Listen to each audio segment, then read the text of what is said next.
The laughter was still in the room when Wilhelmina Ross stood up. She did not do it immediately. Yet, She allowed herself one breath, the kind that costs something, the kind drawn through the nose, while the face remains arranged in its polite and careful expression. The drawing room at Portman Square held 12 people that Thursday evening in April of 1814, and every one of them had heard the Duke of Ashford laugh. Some of them were laughing still, or had schooled themselves to something more merciful, a pressed smile, a studied interest in the carpet. Only one man in the room was not laughing, and that was Mr. Prackman. Silas Prout, her late father's solicitor, who stood near the fireplace with a sheaf of papers rolled inside his coat, and a look on his face like a man who had dropped something irreplaceable on stone. Mina set her own papers on the side table beside her tea. She set them down squarely, edges aligned, the way her father had taught her to close a transaction, whether the transaction had gone well or had not.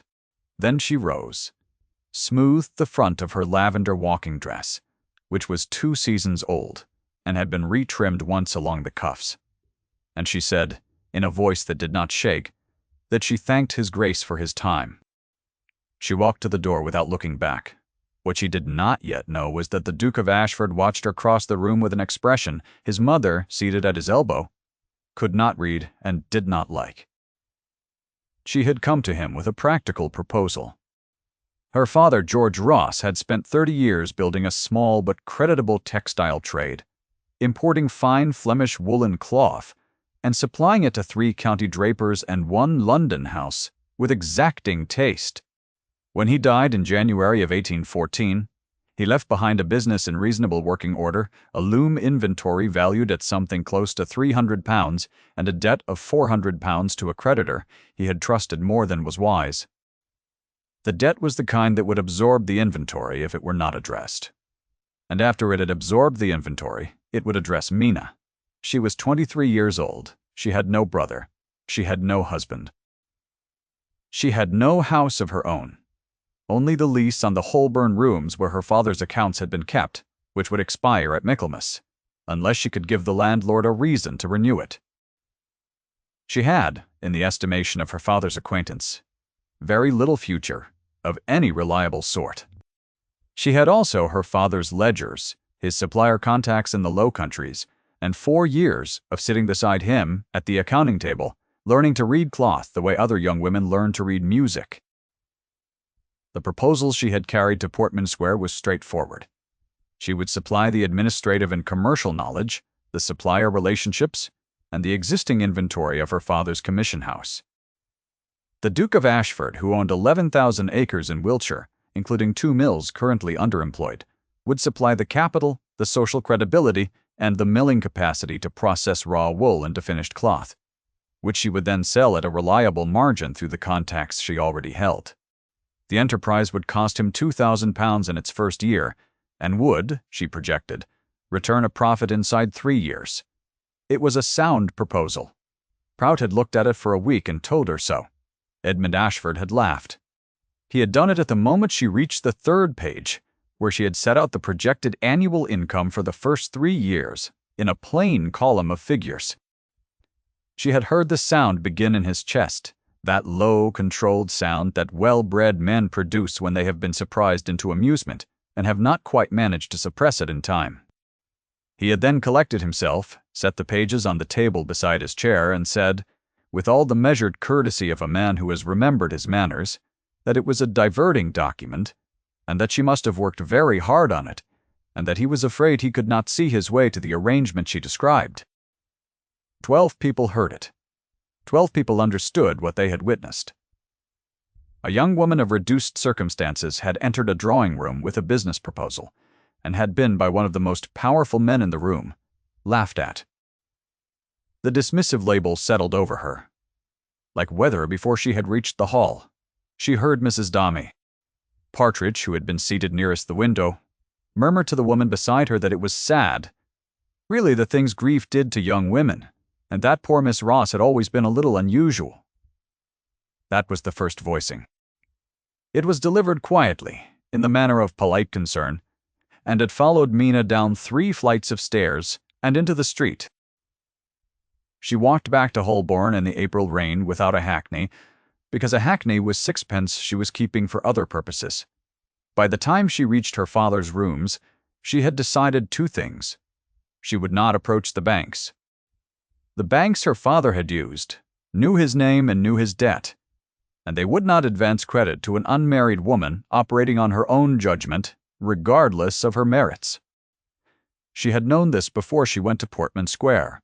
Edmund Ashford had been her best prospect for legitimate commercial partnership, and he had declined it. The second thing, she decided, was that she would find another way. She spent 3 days reviewing her father's correspondence from the previous decade. On the 4th day, she wrote a letter to a cloth merchant in Bristol named Mr. Brach. Abel Croft, who had supplied her father with Flemish wool blend for 12 years, and who had, twice in his letters, expressed the opinion that Ross cloth had a future if it were only given room. She explained her situation with precision and without embellishment. She told him about the £400 of debt, the loom inventory, the Holborn lease, and what she knew about the supply chain her father had built. She told him what she needed, which was £120 secured against the inventory, and what she would do with it, which was open a small textile commission house in her own name, and use it to supply finished cloth to the county drapers. Her father had already converted to regular buyers. She told him she needed a male agent of record to satisfy the common law requirements for a woman conducting trade, and she asked whether Prout, who had been her father's solicitor, and who had indicated his willingness to serve in that capacity, would be acceptable to him. Abel Croft wrote back in 10 days. He said, "Yes." Prout, reading the letter in the Holborn rooms over the remains of a pot of tea, said he had never doubted it would come to this, and that he was pleased to be of service, and that she should know he intended to charge her his standard agent's fee and not a penny above it. Because her father had been an honest man, and honesty deserves some return in this world, the commission house opened in June of 1814 under the name Ross and Croft Textile Agency, with Prout listed as nominal agent of record. Mina did not announce it in the papers. She wrote letters instead, to the county drapers her father had supplied, to 3 others he had noted in his ledger as prospective buyers, and to the London house with exacting taste, which was currently paying more than it needed to for cloth of lesser quality than she could provide. She priced her stock honestly. She delivered on time. She answered correspondence by return post, a practice so unusual among London suppliers that 2 of the drapers mentioned it in their replies.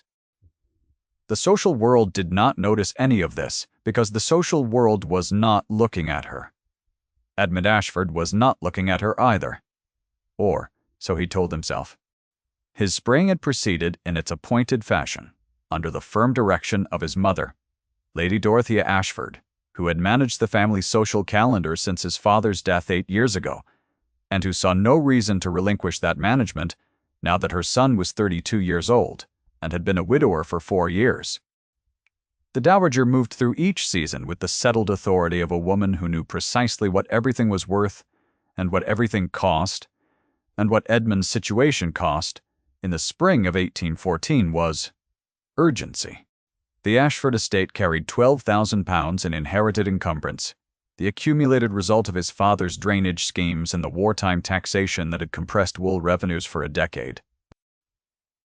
Edmund had inherited the debt along with the title, the 11,000 acres, and the 2 underemployed mills in Wiltshire. He was managing it, slowly, through careful economies that his mother found undignified, and through the steady improvement of his tenant leases, which was a slow process and a virtuous one, and was not going to resolve the £12,000 before it became a genuine crisis. Miss Cecily Vane's dowry was £15,000. Dorothea had made this arithmetic plain to her son on 3 separate occasions across the winter, each time in the drawing room at Grosvenor Square, each time over tea. Each time with the quiet, unassailable confidence of a woman who believed she was saving her family rather than managing it. Cecily was 20 years old, beautifully formed, and entirely comprehending of the bargain on offer.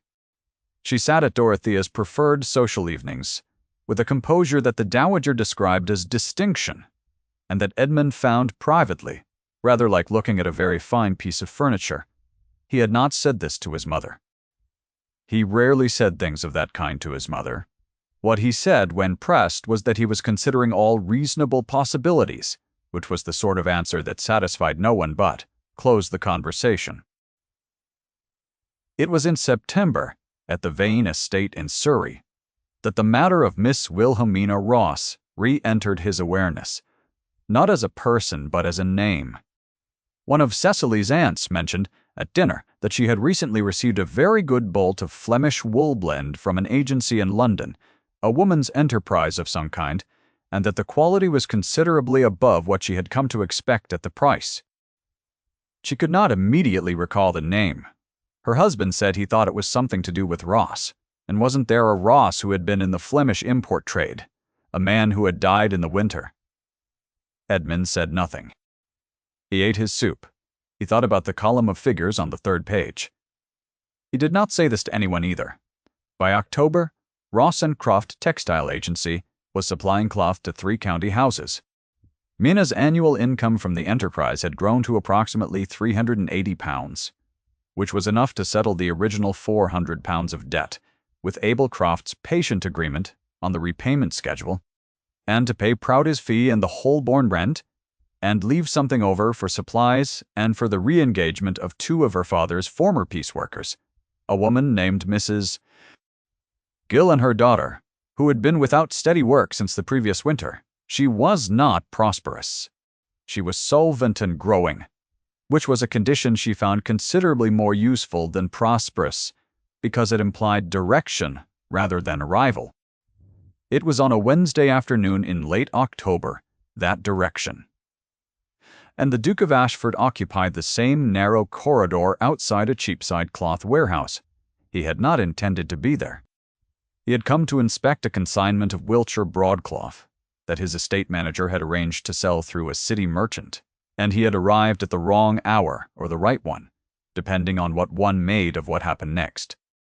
Mina had come to the same warehouse to examine a bolt of Flemish worsted that Croft had sent ahead for her assessment, before she committed to the full order. She was in the warehouse office when she heard raised voices from the passage behind the counter. She knew one voice.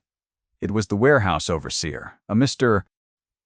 Tench, a man of emphatic opinions about women in trade, who had twice now made those opinions available to her in professional settings.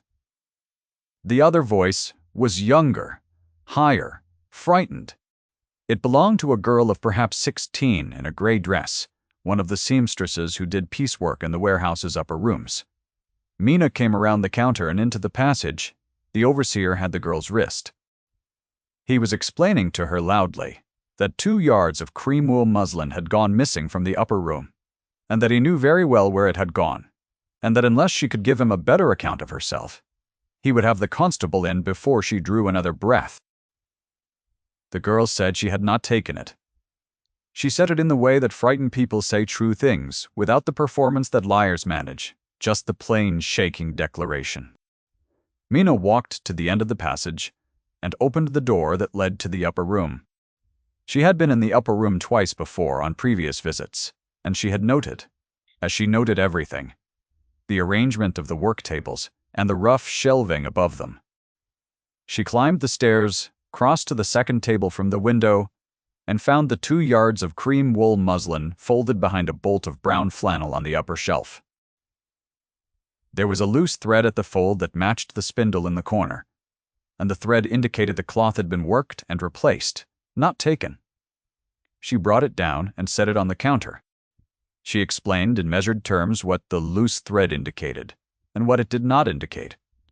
And she asked the overseer to confirm that the seamstress's station was the second table from the window, which it was, and to consider whether a girl who had taken cloth would have worked it and returned it to the same room before leaving for the day.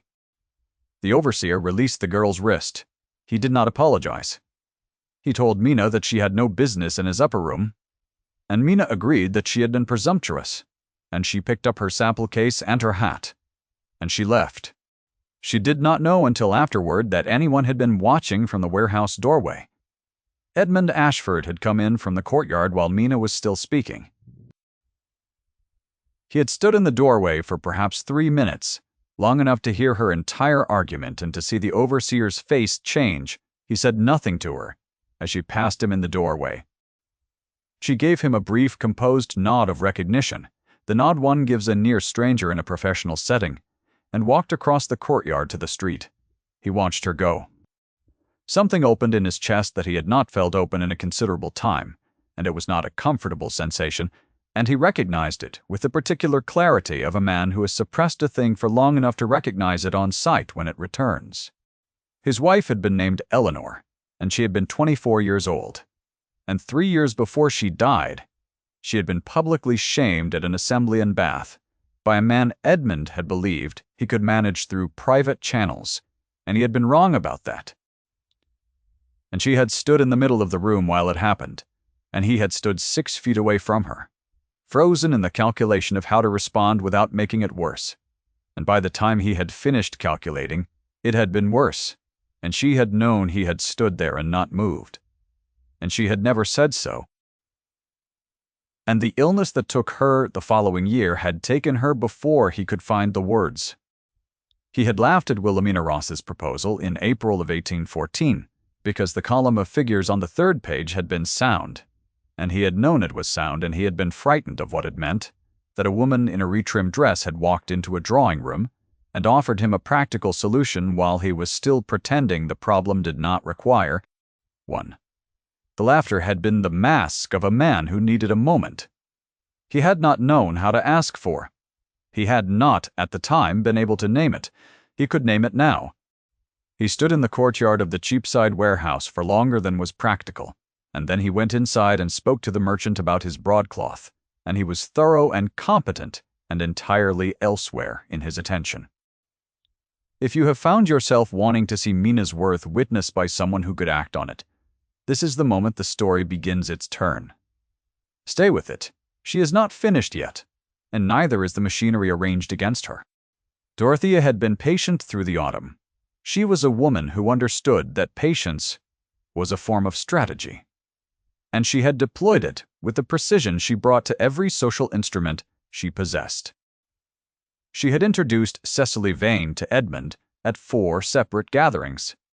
She had arranged a dinner at which Cecily's father, a baronet with agreeable manners and the financial confidence of a man whose daughter's £15,000 was entirely unencumbered, had sat beside Edmund for 3 courses and discussed the merits of agricultural improvement on funded estates. Edmund had been courteous and unreadable. Dorothea had then received intelligence, through a channel she trusted, that the Ross textile enterprise had been noticed at the Pelham estate in Hampshire, and that Lady Pelham had spoken of it at a card party in terms that were favorable enough to warrant attention. She had also received, from a different channel, the information that Wilhelmina Ross had been observed in conversation with Edmund's estate manager on a matter relating to Wiltshire wool supply, the estate manager having made an inquiry on his own initiative about current market prices. Dorothea did not rage. She considered. The Ashford Winter Ball was the appropriate instrument. It was the largest gathering of the season that Dorothea controlled entirely, and it took place on the 14th of December at the Grosvenor Square House, and it was attended by everyone who mattered to the particular social calculation at stake. Mina received an invitation because she had been known to the Portman Square set since childhood, and because to exclude her would have been a vulgar signal. And Dorothea did not deal in vulgarity. She dealt in rooms and witnesses, and the precise moment when a thing was said so that the room heard it clearly. Mina accepted the invitation because to decline it would have been retreat, and she was not retreating. She came in a dark green silk that she had made herself over the previous 3 weeks, working in the evenings after the ledgers were closed. It was not the gown for a winter ball in Grosvenor Square in any conventional understanding, but it was well cut and honestly fitted, and the color was right against her dark hair, and she had worn her mother's pearl earrings, which were the only jewelry she owned that would not embarrass her. The room was full of candles and full of people, and full of the particular social weather that gathered, whenever enough of the right people were assembled and something was understood to be at stake. Cicely Vane stood near the fireplace at the room's center in ivory silk, and a strand of diamonds at her throat, composed and luminous and certain in the way that women are certain when they have been told their whole lives that they are the correct answer to the question. Mina took a glass of ratafia from a footman and stood near the east wall and watched the room. She saw Dorothea see her. She saw the calculation in the dowager's face, smooth and practiced, the kind of calculation that has been performed many times and expects to succeed again. And she saw, across the room, Edmund Ashford standing at the far window, in conversation with a man she did not recognize, his profile still as she had always found it, jaw set, eyes moving across the room in the measured sweep of a man who was assessing something he had not yet decided to act upon. His gaze found her. It stayed for a fraction longer than accident. She looked away first. She looked at the dancing. It was perhaps 20 minutes later, during the interval between the second and third sets, when the room's noise had settled into the lower register of conversation that fills a pause in music, that Dorothea moved. She moved with 3 people at her flank. Cecily's mother, a woman named Mrs. Vane with the smooth assurance of a person entirely comfortable in rooms such as this one. A Lady Mountford, whose particular social authority derived from 40 years of perfectly calibrated opinions about who belonged where. And Cecily herself, at a distance of 2 careful steps, present as a contrast and a reference. Dorothea stopped in the middle of the room, not beside Mina, but near enough that the nearby guests could hear, and far enough that it looked like open social speech, rather than a private exchange. She said that it was charming of Miss Ross to come out this evening, and that she understood the textile trade kept one so very occupied that social engagements must be difficult to manage, and that she herself had the greatest respect for industry of that particular kind. Lady Mountford said, in the murmur she had perfected over 4 decades, that it was quite true. One saw so many young tradeswomen attempting the rooms these days, and it was a sign of how the season had changed. The nearest cluster of guests heard it. 4 people turned. Then 6. The dismissive labels settled over the room with the ease of something that has been said before in other forms and has always worked. Poor Miss Ross. The tradesperson in the green silk, unfit for the room. That was the 3rd voicing, and it was the loudest. Mina felt the heat of it across her face and throat, the specific burn of a public naming, the kind that does not ask permission. She felt the room orient itself toward her, the way rooms do when something has been designated for examination.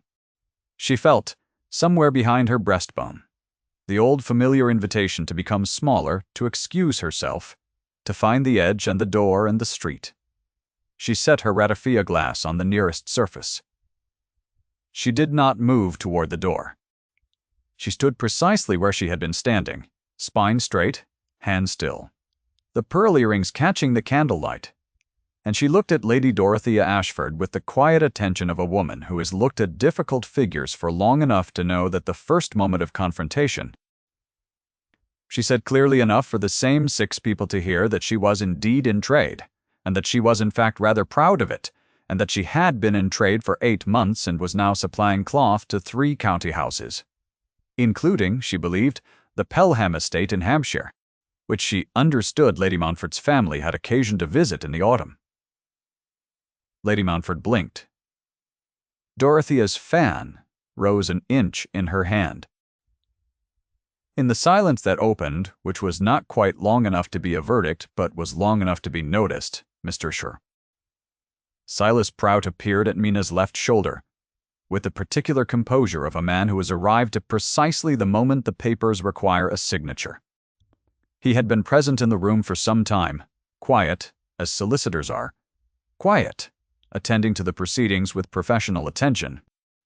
He said in his dry, correct voice, that as nominal agent of record for Ross and Croft Textile Agency, he was in a position to confirm that the enterprise had been legally constituted and was operating in full accordance with English common law, and that its accounts were in satisfactory order, and that he had that week received an inquiry from a Forth County house regarding a standing supply arrangement.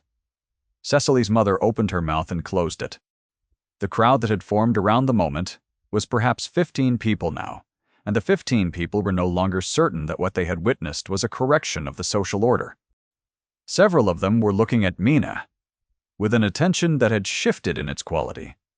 The way a room shifts when a fact arrives that had not been expected. Mina looked at none of them. She was watching the far end of the room where Edmund Ashford had stopped moving. He had been crossing toward the window. He stopped. He turned. He looked at his mother. First a single glance, brief and unreadable. He looked at Cecily Vane, who stood at her arranged distance in her ivory silk with her diamonds, and who understood, in the single short clause of that glance, that the calculation she had trusted was no longer the calculation in play. He looked at Prout, who met his eyes with the equanimity of a man doing his job. Then he crossed the room. He did it in 3 strides, the particular movement of a man who has made a decision and is no longer managing it. And the 15 people parted without being asked, because rank moves through a room on its own current, and the room knew what it was seeing.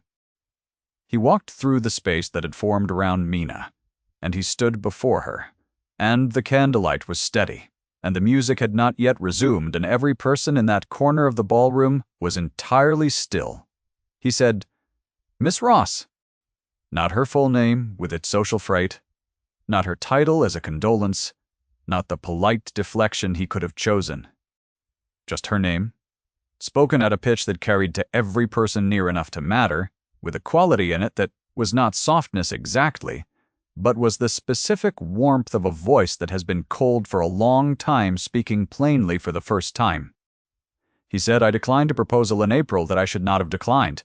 I was wrong to laugh. The document was sound, and I knew it." A pause. The pause of a man who has said the irrevocable thing and is settling into its weight. He said, "If Miss Ross is willing to revisit the arrangement, the mills in Wiltshire are available. The terms she proposed were fair. The only thing that wants revision is the investor, who is standing in front of her now and asking her in front of these witnesses to consider whether she might take him on." The room did not applaud. It did not gasp or murmur or perform its recognition. It simply held still, the way rooms hold still when something true has been said in them, and the held stillness was its own form of answer. Dorothea Ashford's fan lowered 3 inches. She looked at her son with the expression of a woman who recognizes that the instrument she had been intending to use has become the instrument of the other party, and that she has been overturned, not brutally, not with theater, but with the most effective means available in a room, such as this one, which is the plain public act of a man whose rank she cannot exceed choosing a direction she had not authorized. Something in her composure did not collapse, so much as settle, like ground after a long frost. Cecily Vane, at her arranged distance, looked at Edmund once, and then at Mina, and there was in her face, for one brief and honest moment, something that was not quite resignation and not quite recognition, but was close enough to both that it carried its own dignity. She was young, and she was not without perception, and what she perceived was that the bargain she had trusted was not the bargain being completed here. Mina looked at Edmund Ashford for a long moment in which the room waited, and the candles held their flames, and the musicians at the far end sat with their bows lifted, not yet playing. She said, "The mills in Wiltshire would require an inspection before any arrangement is formalized." He said, "Name the date." She said, "January." He said, "January." And that was the end of the conversation that was also understood by every person near enough to have heard it, the beginning of a great many things.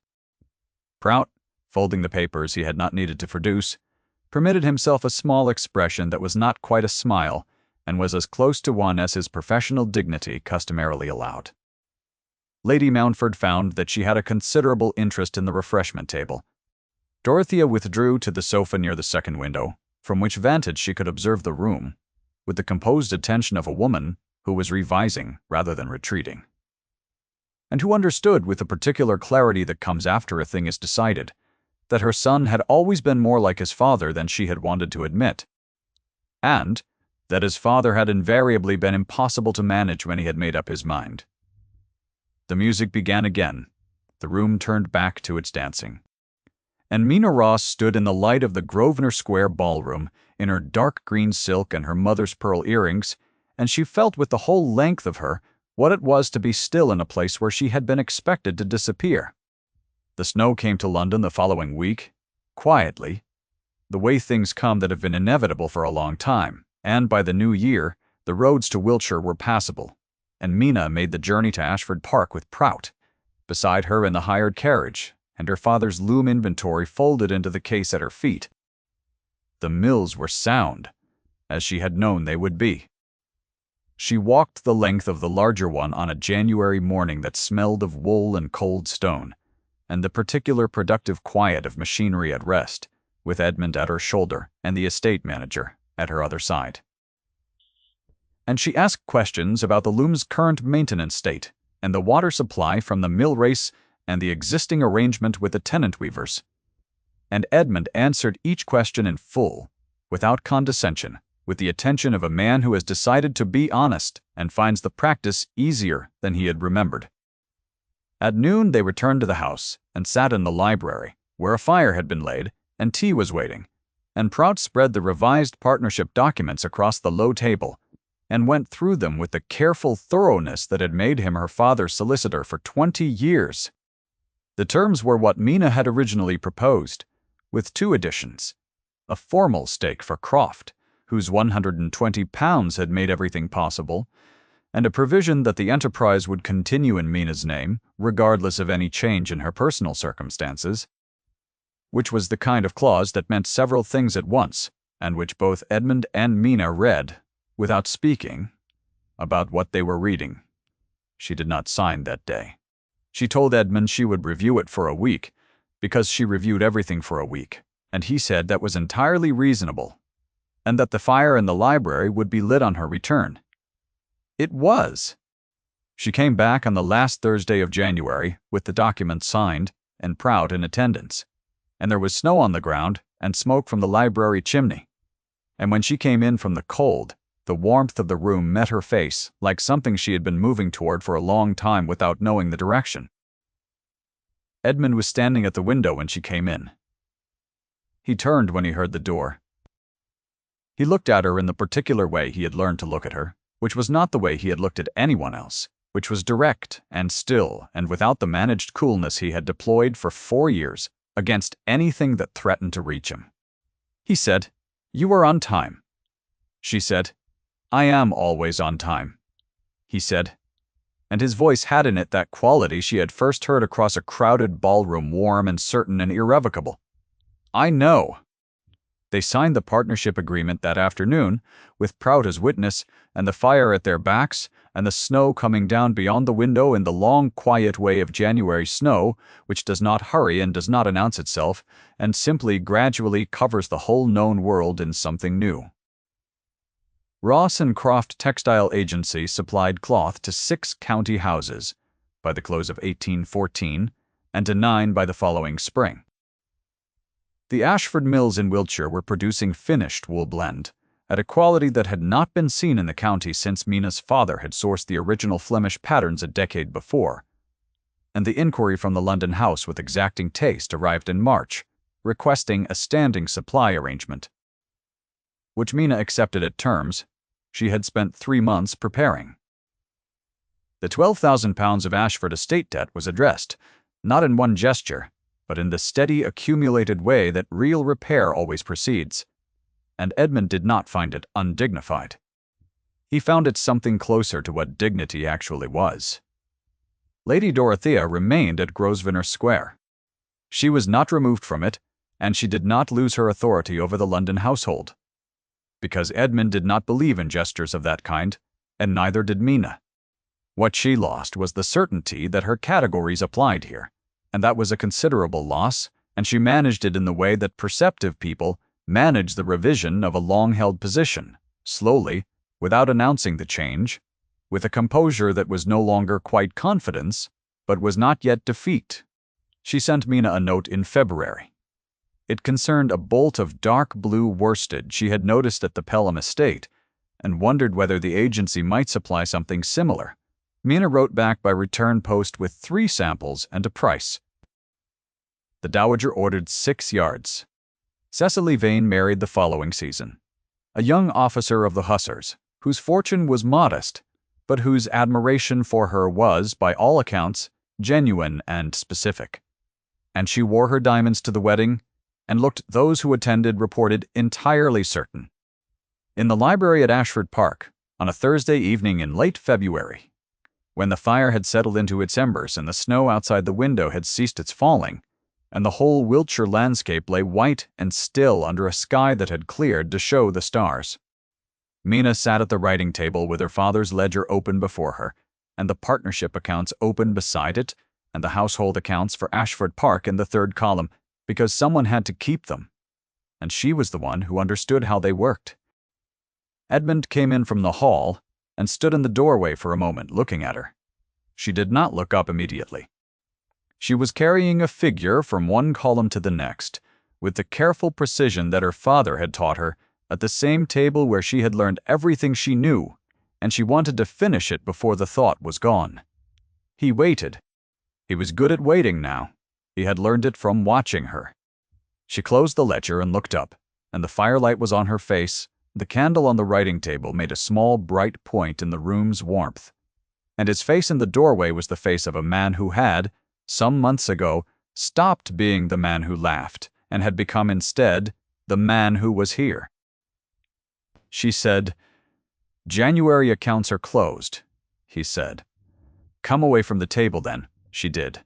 The enterprise continued. The ledgers were kept.